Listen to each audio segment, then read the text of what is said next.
लेकिन हमने कहा 125 करोड़ देशवासियों की टीम इंडिया ट्रांसपेरेंसी चाहती है, पारदर्शिता चाहती है।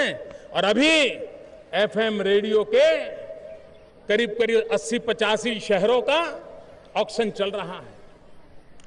परसों जब मैंने पूछा, ऑक्शन में 1000 करोड़ से तो ऊपर चला गया था। ये पैसा गरीब के काम आने वाला है। भाइयों बहनों, देश को ठेकेदारों ने कैसे चलाया, कैसे लूटा, नीतियों पर प्रभाव पैदा किया, हमारे देश में कैसा कारोबार किया गया है। विदेश से जो कोयला आता है, वो कोयला समुद्री तट के बिजली के कारखानों को नहीं दिया जाता है। उसको जहां कोयले की खदानें हैं, उसके अगल बगल के कारखानों को देने के लिए वहां से ट्रांसपोर्ट किया जाता है। और कोयले की खदानों का कोयला है, उसको ट्रांसपोर्ट करके समुद्र तट के कारखानों तक ले जाया जाता है।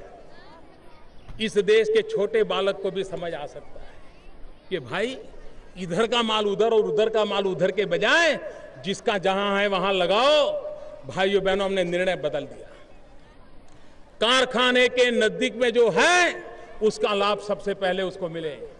और मैं कहना चाहूंगा, एक छोटे से इस निर्णय ने दलालों की दुकानें बंद की और सरकार की तिजोरी में 1100 करोड़ रुपया जमा हो गया है मेरे भाइयों बहनों, और ये हर वर्ष होगा। भ्रष्टाचार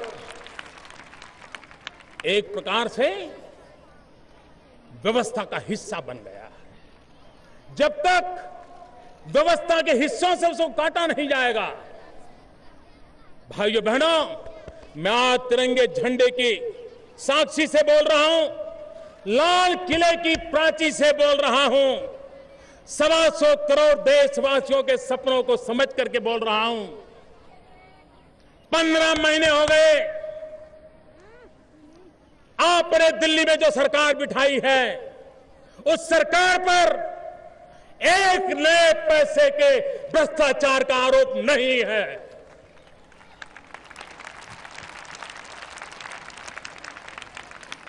और मैं, मेरे देशवासियों, आपने मुझे जिस काम के लिए बिठाया है, इस काम को पूरा करने के लिए हर जुल्म को सहता रहूंगा, हर अवरोधों को झेलता रहूंगा, लेकिन आपके आशीर्वाद को लेकर के भ्रष्टाचार मुक्त भारत के सपने को साकार करके रहूंगा। यह आपको मैं कहने आया। लेकिन मैंने कहा था, यह दीमक है, सिर्फ दिल्ली सरकार से भ्रष्टाचार जाए इससे बात बनने वाली नहीं है। अभी भी छोटे छोटे स्थान पर परेशानियां हो रही हैं। गरीब आदमी उन छोटे लोगों की परेशानी से परेशान है।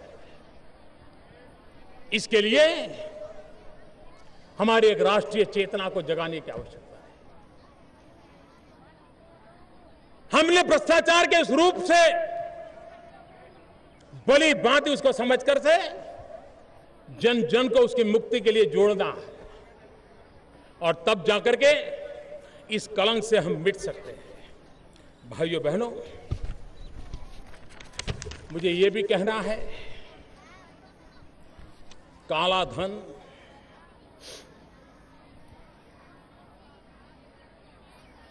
काले धन के लिए इतने कम समय में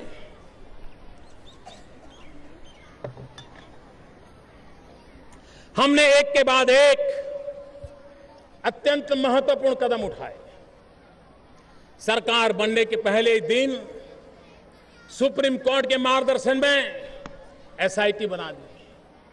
3 साल से लटका हुआ काम हमने पहले ही सप्ताह में पूरा कर दिया। वो एसआईटी आज काम कर रही है। मैं G20 समिट में गया, दुनिया के वो देश वहां मौजूद थे जिनकी मदद से काला धन वापस आ सकता है। G20 समिट में भारत के आग्रह पर काले धन के खिलाफ प्रस्ताव किया गया और हर देश दूसरे को मदद करेगा। काला धन देशों को वापस पहुंचाने के लिए इसका संकल्प किया गया। अमेरिका के साथ फटका का कानून हमने नाता जोड़ दिया। हमने विश्व के उन देशों के साथ उस प्रकार की संधियां की है ताकि वो देश अपने पास इस प्रकार का कोई भारतीय नागरिक का धन हो तो उसकी जानकारियां हमें रियल टाइम देता रहेगा। एक के बाद एक कदम उठाते गए। भाइयों बहनों, हमने एक कठोर कानून पारित किया।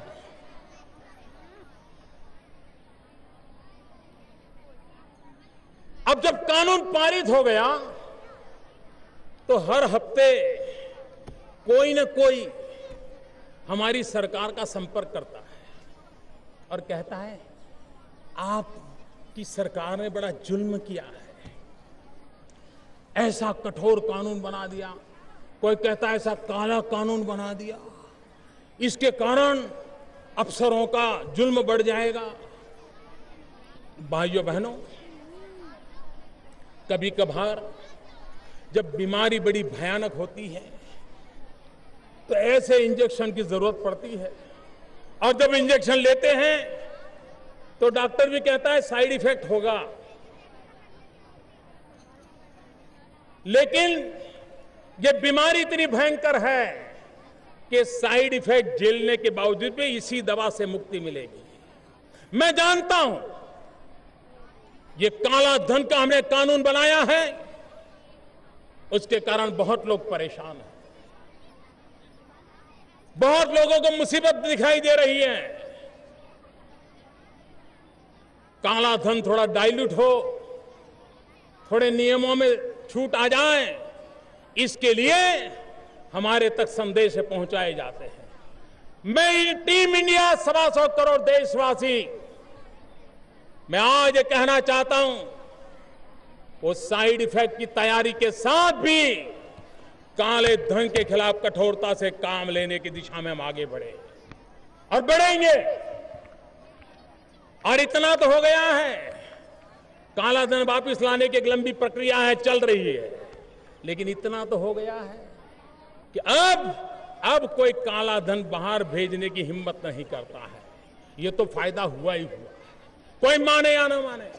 इतना ही नहीं, अभी कुछ दिनों में जब ये समय दिया है कि आप अपना घोषित कर सकते हो, मैं आज कह सकता हूं करीब 6500 करोड़ रुपया अघोषित आय लोगों ने आकर के घोषित सामने से करना शुरू कर दिया। ये पैसा हिंदुस्तान की तिजोरी में आएगा, भारत के गरीब के काम आएगा। और भाइयों बहनों, आपको मैंने जो विश्वास दिया है उसे पूरा करने के लिए पूरे संकल्प के साथ हम आगे बढ़ेंगे।